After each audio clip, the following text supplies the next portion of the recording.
Nurse Casey Alvarez had been called a rookie exactly 4 times by Commander Jack Reardon before he ever looked closely enough at her arm to understand why that word would never apply to her again.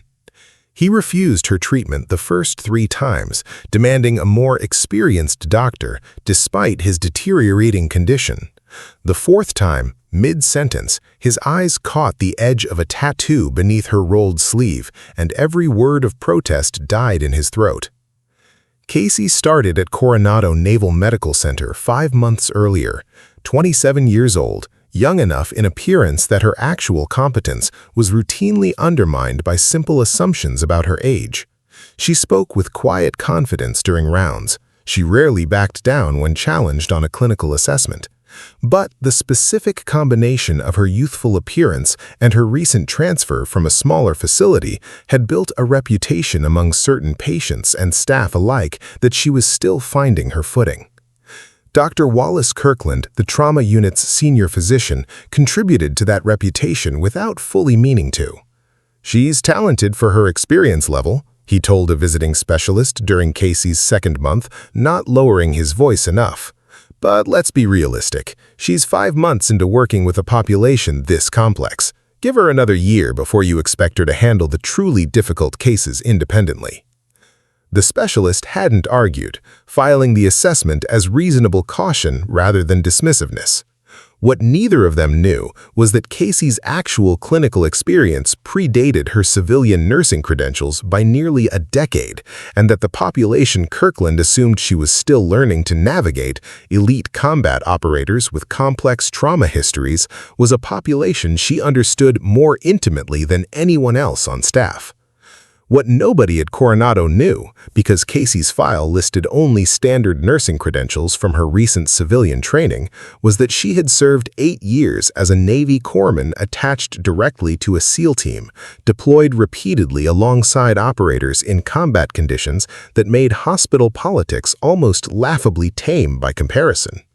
She had earned her place within that community through years of trust built under fire, trust that meant considerably more to the men she'd served alongside than any civilian nursing credential ever could. Her transition to civilian nursing had been deliberate and quiet, a choice to build a second career without leaning on a military reputation that, in her experience, tended to create more complications than it solved in civilian medical settings. She kept her old unit patch tattooed permanently on her forearm, a design most civilians would never recognize, though within a very specific community, it meant everything.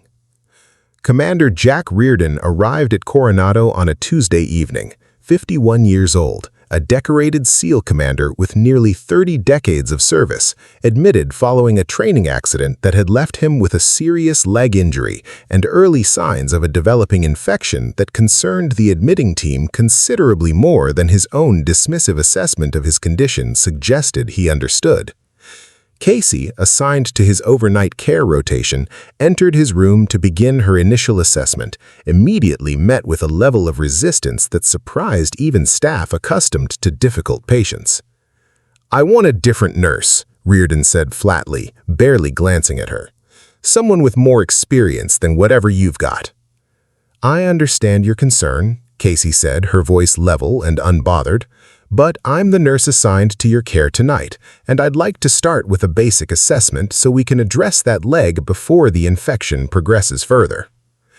"I've been treated by combat medics with actual field experience," Reardon said, his tone carrying the particular impatience of a man accustomed to demanding and receiving exactly the level of care he expected.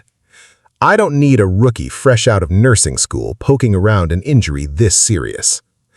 Casey, absorbing the dismissal with practiced composure, made a decision to proceed with the assessment regardless of his protest, her hands moving with quiet efficiency as she examined the wound despite his continued objections. "The infection's progressing faster than the initial notes suggest," she said, more to herself than to him, her assessment sharpening with focused attention. "I need to flag this for immediate imaging." "I said I want someone else," Reardon repeated, more firmly now. Kirkland, summoned by the commotion, arrived to find Reardon visibly agitated and Casey standing her ground with quiet but unmistakable determination. "Commander, Nurse Alvarez is fully capable of handling your assessment," Kirkland said, though his own tone carried a note of diplomatic hedging that suggested he wasn't entirely committed to the defense. "I want someone with actual combat medical experience," Reardon said. "Someone who understands what this kind of injury actually means, not just what a textbook says about it." Casey, standing quietly through the exchange, felt the specific, familiar weight of being underestimated settle over her again, a sensation she'd navigated countless times since transitioning to civilian medicine, though rarely this directly. "I need to check your pulse in the affected leg," she said, moving forward despite his continued resistance, her sleeve riding up slightly as she reached for his ankle. Reardon, mid-protest, caught sight of something on her forearm that made him stop entirely. His eyes fixed on the tattoo visible beneath her rolled sleeve, a design he recognized instantly and completely, one that existed within an extremely small, specific community of people who had earned the right to wear it. "Where did you get that?" he said, his voice suddenly carrying an entirely different tone. Casey, following his gaze to her forearm, went very still for a moment before answering. "I earned it," she said simply. 8 years, attached to Team 5. I transitioned to civilian nursing 3 years ago." The room fell into a heavy, charged silence. "You served with Team 5, Reardon said slowly, studying her face now with an entirely different kind of attention. "As a corpsman?" "Yes, sir," Casey said. "What deployments?" he asked, his voice carrying the specific, careful test of someone verifying a claim within a community where false claims were taken very seriously. Casey named 2 specific deployment locations and timeframes, details that would mean nothing to a civilian, but carried unmistakable, verifiable weight to anyone who had actually served in that specific community during that specific window. Reardon's expression shifted entirely, the earlier dismissiveness collapsing into something closer to stunned recognition. "I know that deployment," he said. "I was attached to a joint operation in that exact region during that exact window. What was your corpsman call sign?" "Doc Alvarez, though most of the guys just called me Doc." "I remember hearing about a corpsman with that reputation, attached to Team 5, known for staying calm under fire in a way that made even seasoned operators trust her judgment completely. I never met you directly, different platoon, but I heard the stories. Everyone in that community heard the stories." Kirkland, watching the exchange unfold with visible confusion, finally spoke. "I'm sorry, can someone explain what's happening here?" "She's not a rookie," Reardon said, his voice carrying a weight of genuine respect that had been entirely absent moments earlier. "She's a decorated combat corpsman with more field trauma experience than most surgeons in this building will ever have. I owe you an apology, Nurse Alvarez. A serious one." "You don't owe me anything, Commander. You were reacting to what you saw, which was a young nurse you didn't know. That's a reasonable instinct in a hospital setting." "It's not reasonable when it almost cost me proper treatment because I refused to let a qualified professional do her job," Reardon said, some of his earlier stubbornness resurfacing, though directed now at himself rather than at her. "How bad is this infection actually?" "Bad enough that we need to move quickly," Casey said, her tone shifting immediately back to clinical focus now that his resistance had evaporated. "I need imaging immediately, and depending on what that shows, we may need to move towards surgical intervention tonight rather than waiting until morning." "Do whatever you need to do," Reardon said. "I trust your judgment completely now." Casey, moving with renewed efficiency, ordered the imaging immediately, her earlier assessment confirmed within the hour, as the scans revealed an infection progressing considerably faster than the initial admission notes had suggested, exactly as she had warned before Reardon's resistance had briefly delayed the process. "This needs surgical intervention tonight," she told Kirkland, presenting the imaging results with quiet, unmistakable urgency. "If we wait until morning, we're looking at a significant risk of the infection spreading beyond what antibiotics alone can address." Kirkland, reviewing the imaging himself, nodded immediately. Get the surgical team notified. You were right to push for immediate imaging despite his initial resistance. The surgery proceeded that same night, successfully addressing the infection before it could progress to the more dangerous complications Casey's early assessment had specifically anticipated. Reardon, recovering steadily over the following days, requested to speak with Casey once he was lucid enough following the procedure. "You saved my leg tonight, possibly more than that given how fast that infection was moving. I did my job, the same job I'd have done for anyone in that room, regardless of rank or reputation." "I know. That's exactly the kind of thing a good corpsman says. I remember now, more specifically, hearing your name mentioned once years ago by a guy who served alongside you. He said you pulled him through something that should have killed him, working with almost nothing, keeping him calm and stable until extraction arrived. He said you never once let him see you doubt whether he'd make it, even when the odds looked genuinely terrible." Casey was quiet for a moment. "I remember that operation," she said finally. "I think about it more than I probably should, honestly. You should be proud of it, not haunted by it. Some days it's both. That's just how it works, I think, for anyone who's done that kind of work." Word of the incident and the revelation of Casey's actual background spread quickly through Coronado's staff over the following days, particularly once Reardon began speaking openly and enthusiastically about her service history to anyone who would listen. Kirkland, processing his own role in the department's underestimation of her, requested a private meeting with Casey within the week. "I've spent 5 months treating you as talented but inexperienced, based entirely on your recent civilian credentials, without ever asking what came before that. I owe you a considerably more serious reconsideration of your actual expertise. I appreciate that, but I'd ask you to understand something about why I never volunteered the information myself. I made a deliberate choice when I transitioned to civilian nursing not to lean on my military background. I wanted to build this career on its own merits, not on the weight of a reputation I had already established elsewhere. I didn't want people treating me differently out of deference to a history most of them couldn't fully understand or verify anyway." "That's a reasonable choice," Kirkland said.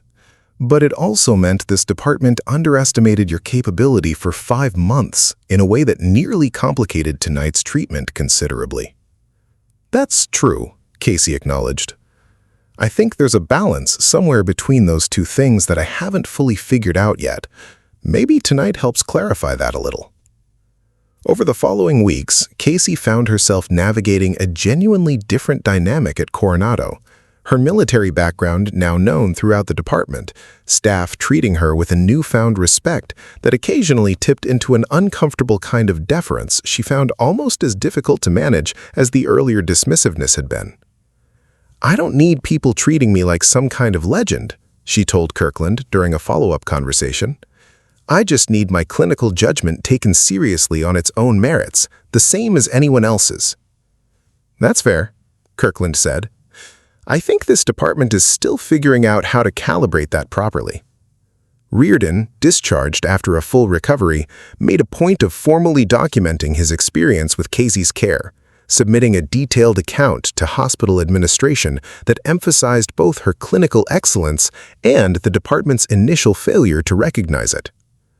This hospital nearly delayed critical treatment for a patient because staff made assumptions about a nurse's competence based on her age and recent civilian credentials, without any effort to understand her actual background. Nurse Alvarez's clinical judgment was correct from the very first assessment, and my own resistance, based entirely on unfounded assumptions, very nearly cost me proper treatment before her expertise and eventually her verified background finally overcame that resistance. The hospital administration, reviewing Reardon's statement alongside the broader pattern of underestimation that had characterized Casey's first 5 months, initiated a review of how staff experience and background were documented and communicated during onboarding, specifically citing the incident as an example of how incomplete information could create genuine patient safety risks. "We're implementing a new practice," the chief nursing officer told Casey during a formal meeting weeks later.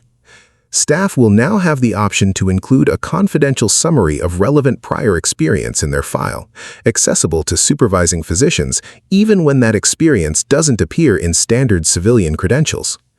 This wouldn't have been mandatory disclosure, but it would have given Dr. Kirkland and other staff a fuller picture of your actual background from the beginning, potentially preventing tonight's delay. "I think that's a reasonable middle ground," Casey said. "I still don't want my file to become my entire identity here, but I understand why a fuller picture might help prevent exactly what almost happened with Commander Reardon." 2 months later, Coronado Naval Medical Center looked much the same on the surface, but something underneath had shifted meaningfully. Kirkland changed the way he approached new staff entirely, making a point of having genuine conversations about background and experience during onboarding, rather than relying solely on standard credential review. "Ask real questions," he told incoming residents now, a lesson learned directly from his own uncomfortable reckoning. The person in front of you might carry considerably more relevant experience than their file suggests, and assuming otherwise can have real consequences. Reardon, before returning to active duty, made a point of visiting Casey one final time. "I want you to know something," he said.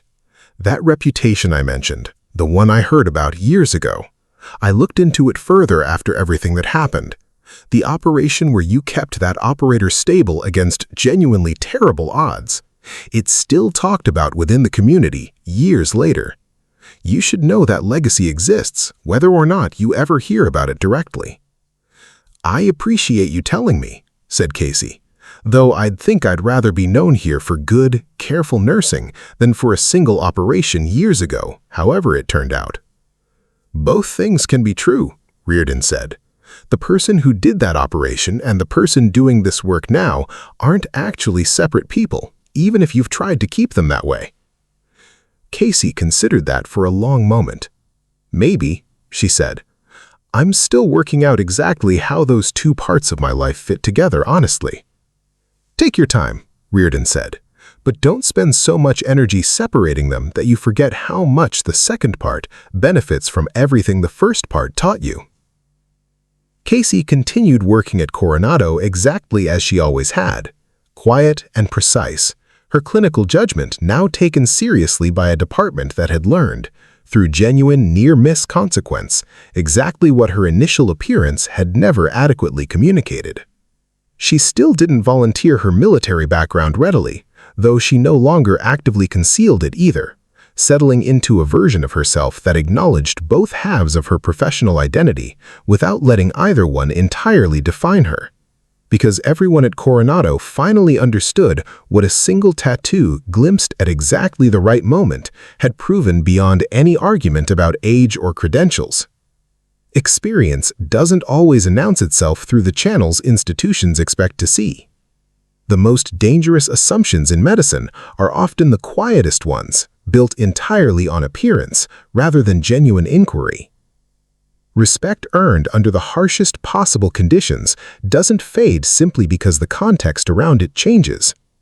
And sometimes, the person dismissed as too young or too inexperienced has already proven, in circumstances far more consequential than a hospital room, exactly the competence everyone in front of them is too quick to doubt. The end.